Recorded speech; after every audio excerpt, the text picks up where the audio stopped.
आइए dear student, good morning to all of you. सबसे पहले है ना, पार्ट 5 तक का वीडियो अपलोड हो चुका है। आज मैं आपके बीच पार्ट 6 अपलोड करने जा रहा हूं। मुझे आशा ही नहीं बल्कि विश्वास भी है कि बहुत सारे लोग जो डीपली स्टडी कर रहे होंगे इस वीडियो के माध्यम से, उनको बहुत अच्छे से प्रीपोजिशन अब समझ आने लगा और कॉन्फिडेंस लेवल भी बढ़ने लगा होगा। ठीक है, जो चैनल पे अभी तुरंत नए जुड़े हैं तो प्लीज़ लाइक से सब्सक्राइब जरूर करें इस चैनल को, क्योंकि आगे और भी बहुत अच्छे अच्छे कंटेंट्स देखने को आपको मिलेंगे। आइए बिना देर किए हुए प्रीपोजिशन पार्ट 6 शुरू करते हैं। आइए डियर स्टूडेंट, देखिए यहाँ पे लिखा हुआ है use of till and until.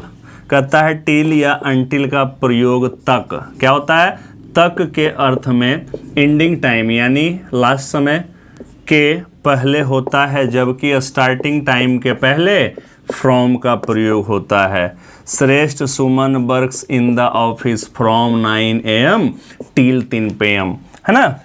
कहता है आपका श्रेष्ठ सुमन जो है ऑफिस में काम करता है कब से, 9 बजे से 3 बजे तक। 9 बजे से 3 बजे तक स्टार्टिंग टाइम के पहले फ्रॉम लगता है और एंडिंग टाइम के पहले टिल लगता है। फिर सेम उसी ढंग से Sakshi works in the factory from 9 AM until 3 PM। Sakshi जो है वो फैक्ट्री में काम करती है कब से, 9 बजे से 3 बजे तक।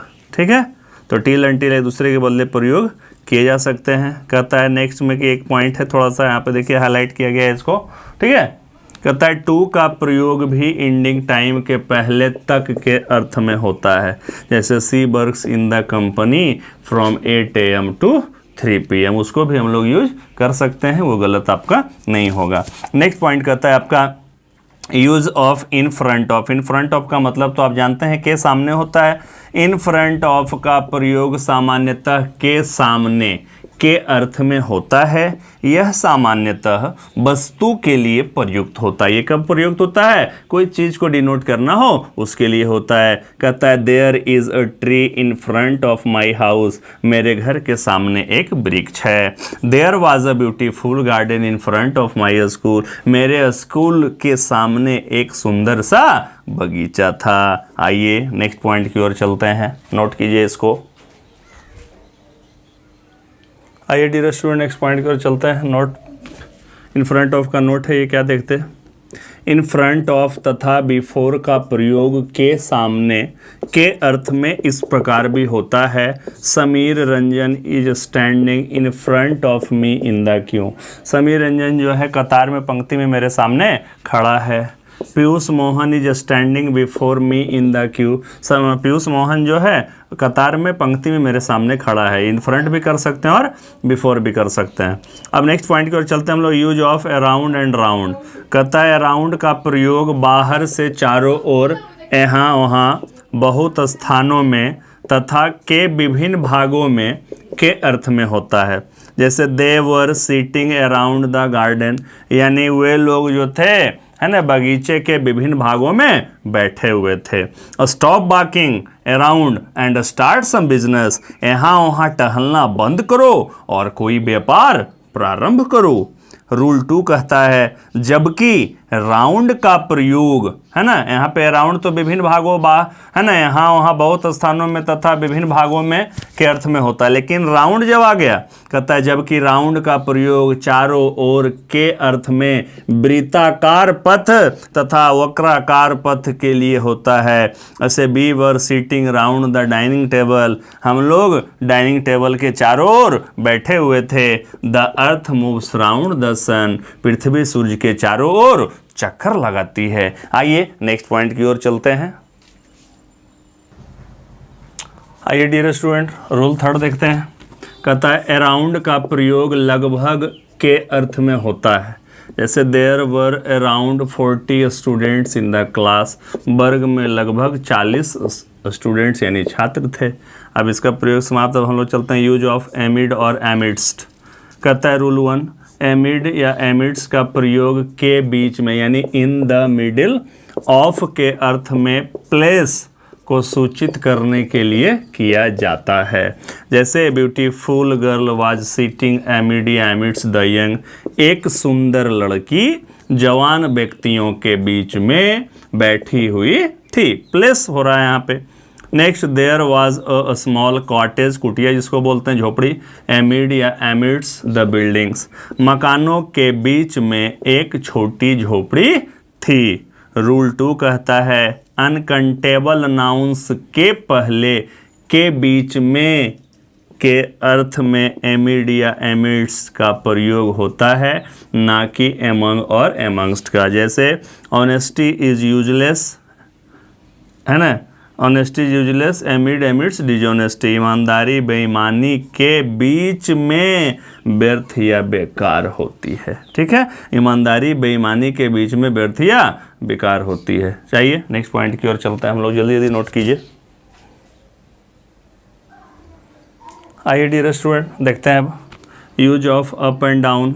रूल 1, अप का प्रयोग ऊपर को, ऊंचा, चरम सीमा पर, ऊपर के अर्थ में होता है, सब जानते हैं।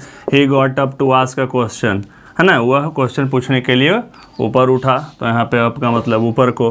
Prices of articles are still going up, जो वस्तुएं की कीमत है अभी भी ऊपर जा रही, ऊंचा उठ रही है, तो यहाँ पे अप मीन्स ऊंचा उठ रहा है, बढ़ रहा है। Stop writing the time is up, and लिखना बंद करो, बिल्कुल समय जो है आपका समाप्त हो चुका है, चरम सीमा पर, जिसको लास्ट पॉइंट बोलते हैं। फिर कहता है क्लाइंब अप ए ट्री, है ना, पेड़ पर चढ़ो, बाक अप द स्टेयर, सीढ़ियों पे चलो, तो ये सब चीज़ है आपका, देख लीजिए।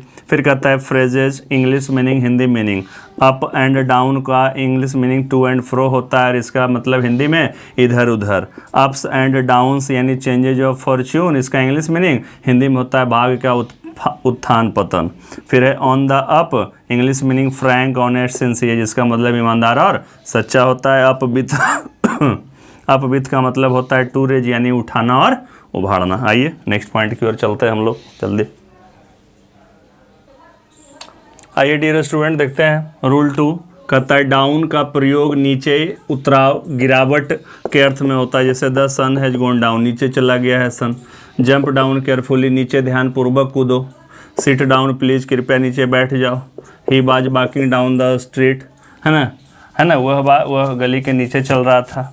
अब है देखिए कुछ फ्रेजेज है आपके दिए हुए, उसके इंग्लिश मीनिंग और साथ में हिंदी मीनिंग आपकी सुविधा के लिए। बेंट डाउन का मतलब इंक्लाइंड और झुका हुआ होता है। डाउन टू द ग्राउंड का मतलब कम्प्लीटली, पूर्ण रूप से।